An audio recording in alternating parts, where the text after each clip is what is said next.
Bueno, sí, se podría decir que es una especie de reestreno porque hace casi más de 5 años que no he podido compartir con vosotros la reflexión bíblica por tener quizá otras prioridades.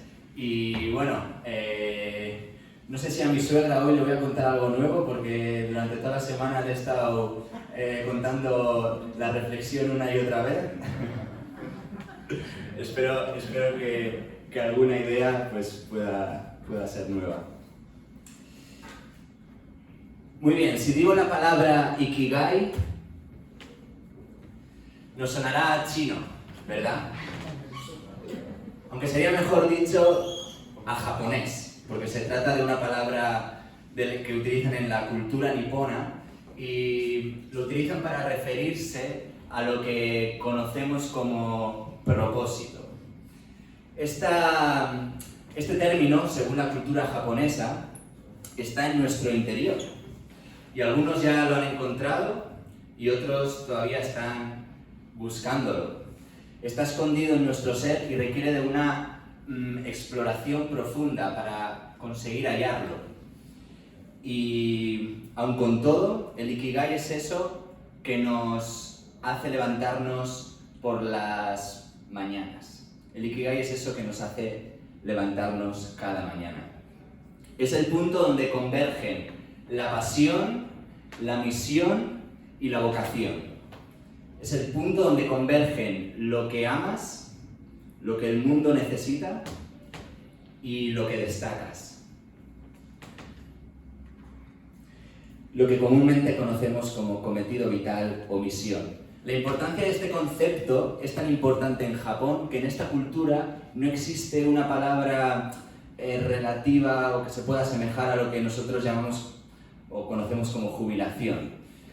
Para ellos tener un Ikigai claro y definido les da satisfacción, les da felicidad y les da un significado para el resto de sus vidas.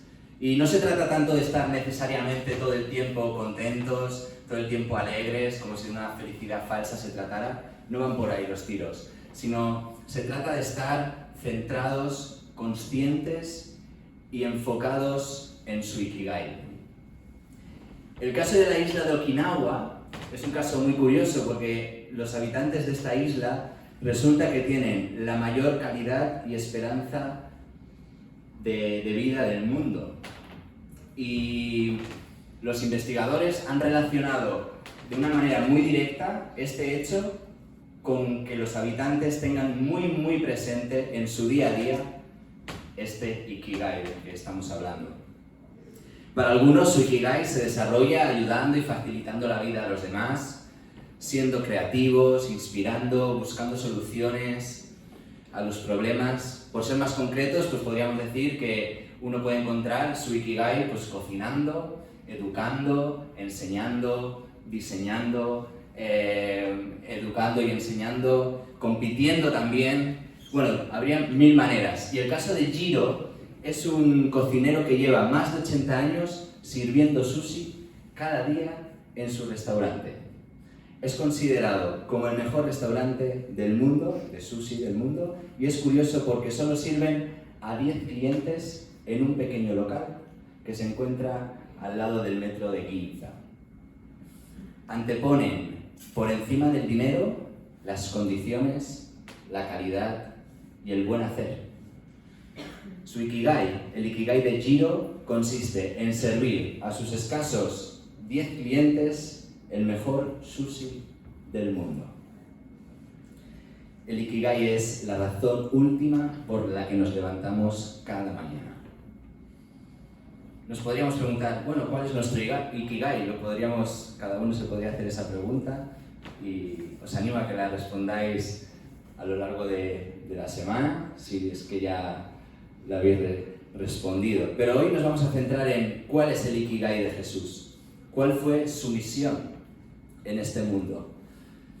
Y para eso vamos a ir al texto que nos acompañará en la reflexión de hoy, que lo encontramos en el Evangelio de Juan, capítulo 18, los versículos que van del 33 al 38.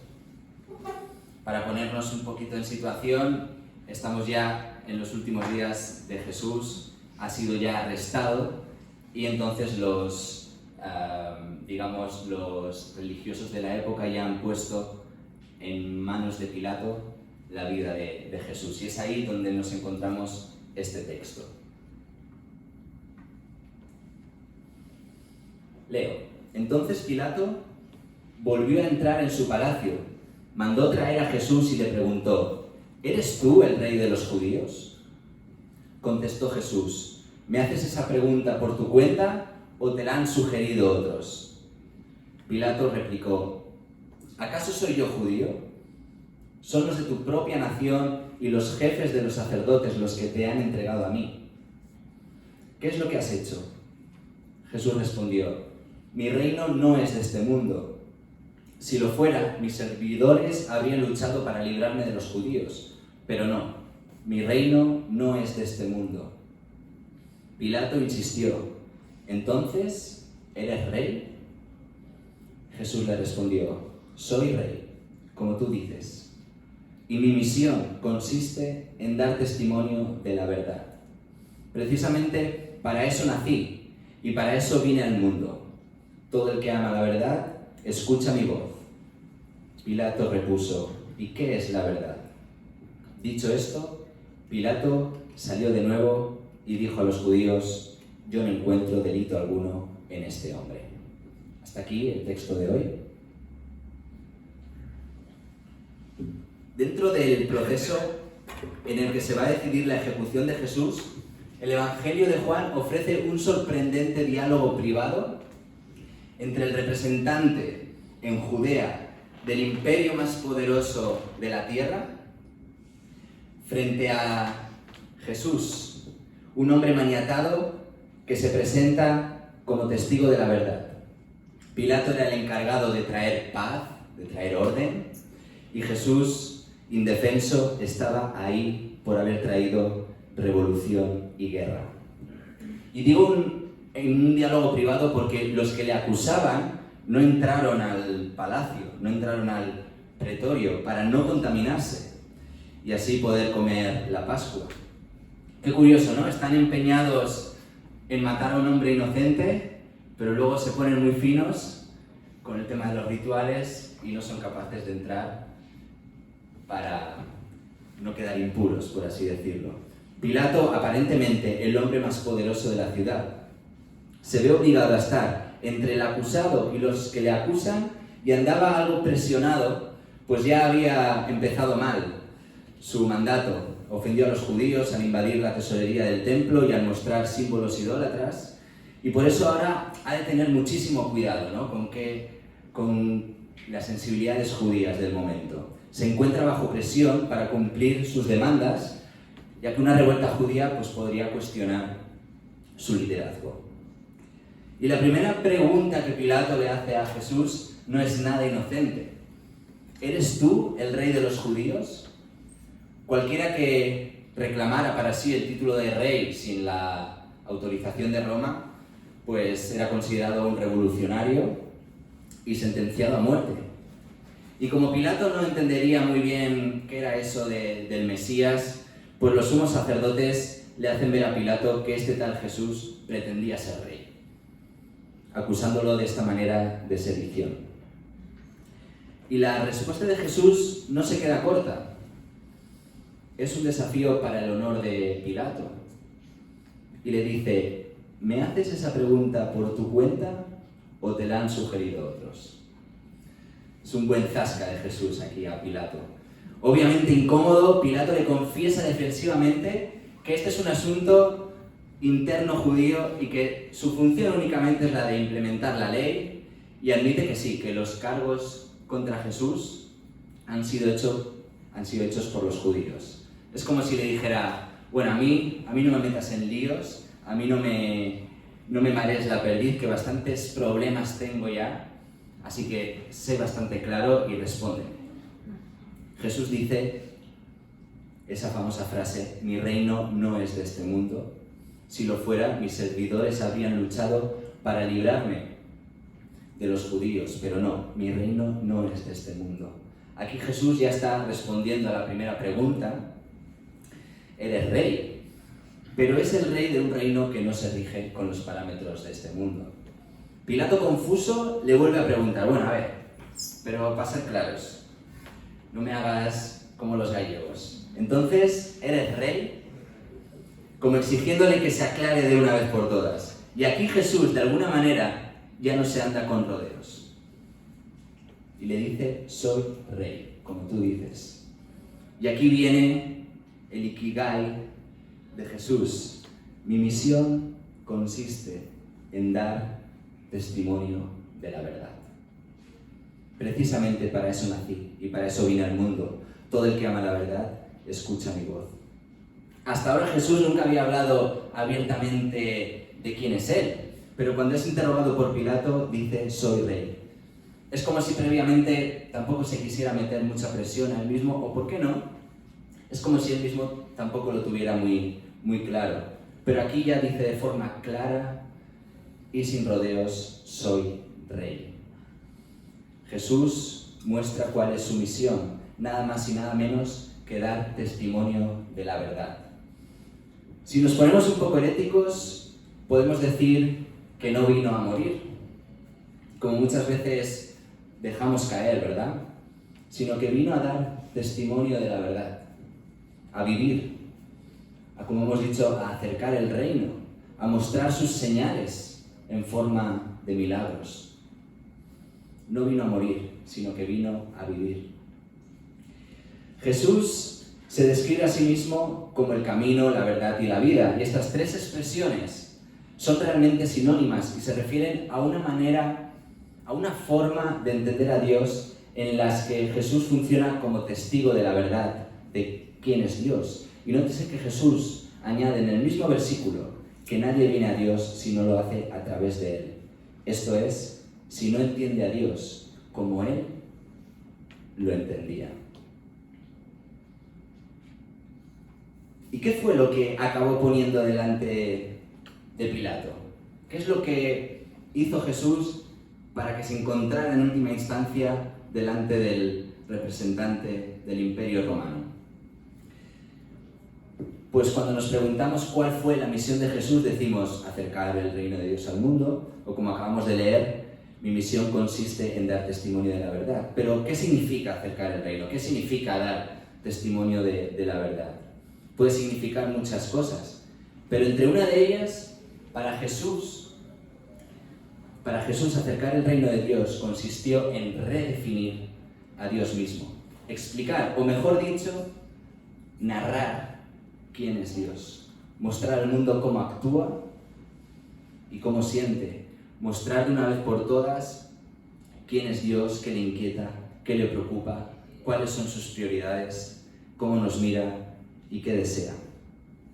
Y me gusta visualizar la experiencia y el conocimiento que el pueblo judío ha ido teniendo acerca de Dios con el siguiente símil. Y es como una puerta que poco a poco se va abriendo y con el paso del tiempo va dejando que cada vez vaya entrando más luz a esa sala oscura y fría. Esa habitación al principio tiene rincones misteriosos y lo único que podemos hacer es suponer y ponernos a hacer conjeturas. La puerta es esa relación del ser humano con lo divino, que cada vez se va haciendo más nítida y clara a lo largo de la historia. El ejemplo claro que podemos ver es cuando leemos el ojo por ojo y diente por diente. Hoy en día nos parece algo bastante, ¿cómo decirlo?, fuera de lo normal, pero en un momento y en un lugar donde devolver por 2 o por 3 el mal recibido era lo normal, el ojo por ojo y diente por diente era algo transgresor.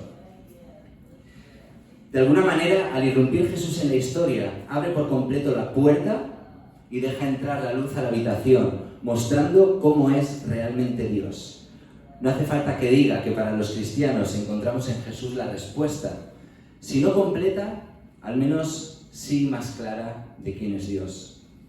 Su misión, por ser algo más concretos, fue esa: abrir la puerta y dar a conocer al Padre, dejar entrar esa luz. Pero ¿qué pasó? ¿Qué pasó? Que en esa habitación había algo en esa habitación que no era del agrado de los expertos en Dios. Es como si al abrir esa puerta por completo ya pudiéramos ver esa habitación sin sombras, ya podemos ver esa habitación de forma clara. ¿Y qué ocurre? Que en esa habitación había algo que no era del agrado de los expertos. En esa habitación resultaba que había algo que era ofensivo, que era injusto y que era muy provocador. Es como si se encontraran más cómodos en la habitación con esa luz tenue y llena de sombras. Veamos qué era aquello que había en esa sala, en esa habitación, que no gustó nada a los que manejaban el chiringuito religioso de la época y que lo llevó a estar acusado frente a Pilato. Y lo vamos a hacer en forma de historia actualizada a nuestro tiempo y lugar, y os pido disculpas de antemano por mi atrevimiento. Dos hombres asistieron a la celebración dominical de su iglesia local, que se encontraba en la ciudad de Bilbao.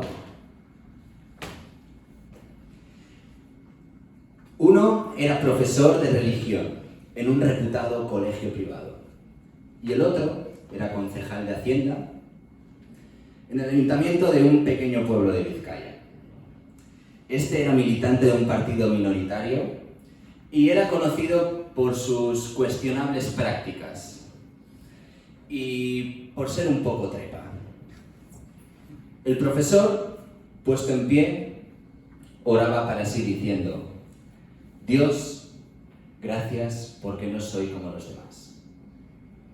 Injusto, mundano, egoísta, ladrón. Ni como ese político corrupto que se encuentra 4 filas más atrás. Señor, hago el devocional todas las mañanas. Voy a las actividades de mi iglesia a todas, no falto ni a una. Y ofrendo un 10% de mi salario neto, pero un 10%. Estoy encantado de conocerme. Gracias por haberme hecho así.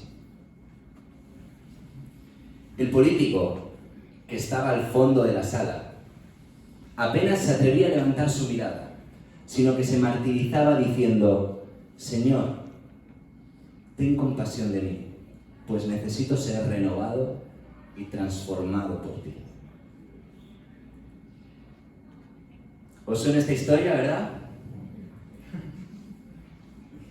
Sería la versión actualizada de la parábola del fariseo, que yo lo he traído aquí como el profesor, y el publicano, que yo lo he actualizado como ese concejal de Hacienda, que no era conocido por sus malas prácticas. Jesús, al terminar de contar la historia, dijo: Os digo que el último volvió perdonado y justificado antes que el primero, porque cualquiera que se enaltece será humillado, y el que se humilla será enaltecido. Uno podría decir: bueno, pero entonces la conducta no sirve para nada. Claro que tiene importancia, pero en términos de aceptación no la tiene. Por eso mismo esta historia es ofensiva e injusta, incluso moralmente anárquica. Lo que destaca aquí, todo lo que importa en este relato es la capacidad que tiene Dios de perdonar y de mostrar su gracia. Y la gracia, esto es lo que no gustó nada a los fariseos y a los religiosos de la época cuando vieron esa puerta completamente abierta. Fue la gracia lo que no les gustó nada ver ahí. La ley se cumple, la gracia se acoge. Solo desde el perdón y la consciencia de sabernos dependientes, débiles y vulnerables podemos impulsarnos hacia adelante.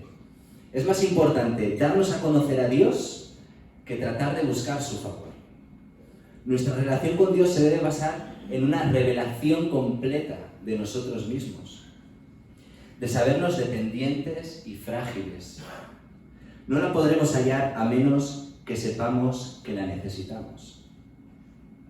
Jesús nos habla de un Dios que prefiere las peticiones de alguien que se sabe necesitado que las súplicas de un profesional de la religión autosuficiente.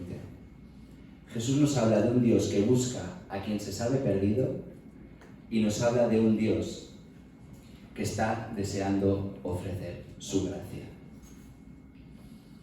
Y la prueba de la madurez espiritual no está en lo puros que logremos llegar a ser, sino en lo conscientes que seamos de nuestras limitaciones. Esa misma consciencia es la que le abre las puertas a la gracia.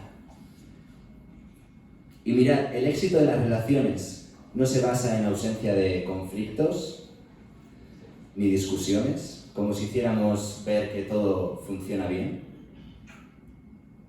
No, sino en la capacidad de ser transparentes, de encontrarnos, de entendernos y de buscar un camino común.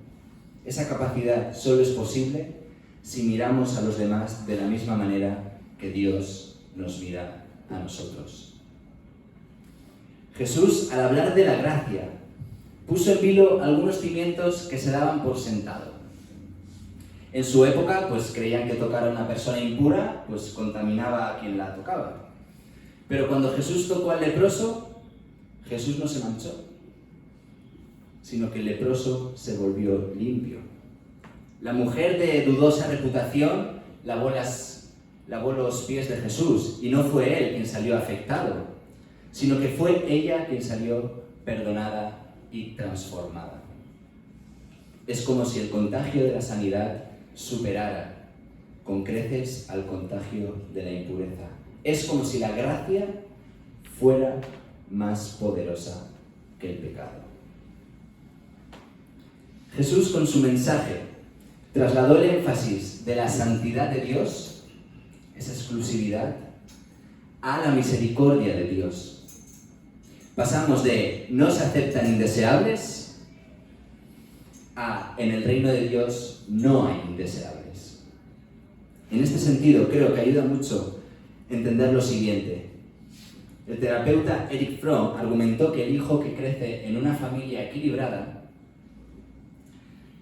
recibe dos clases de amores. El amor padre, que tiende a ser más provisional, aprueba cuando el hijo satisface ciertas normas de conducta.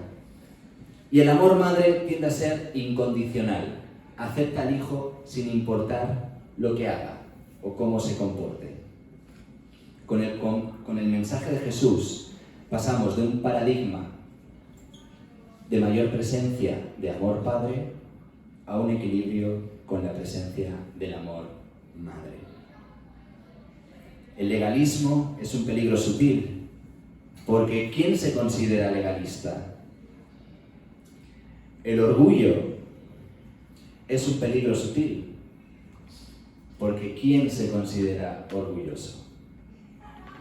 La ceguera espiritual es un peligro sutil, porque nadie se considera ciego. Ver las cosas desde nuestra perspectiva es fácil y además nos reafirma, porque lo que describes es la realidad.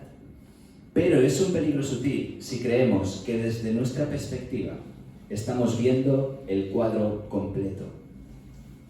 Que no necesitamos dialogar, que no necesitamos conversar, que no necesitamos considerar al otro. Y es que no se trata tanto de conseguir ver el cuadro entero, que estaría muy bien, pero se trata más de reconocer que solo podemos ver una parte de este y que para verlo por completo necesitamos a los demás.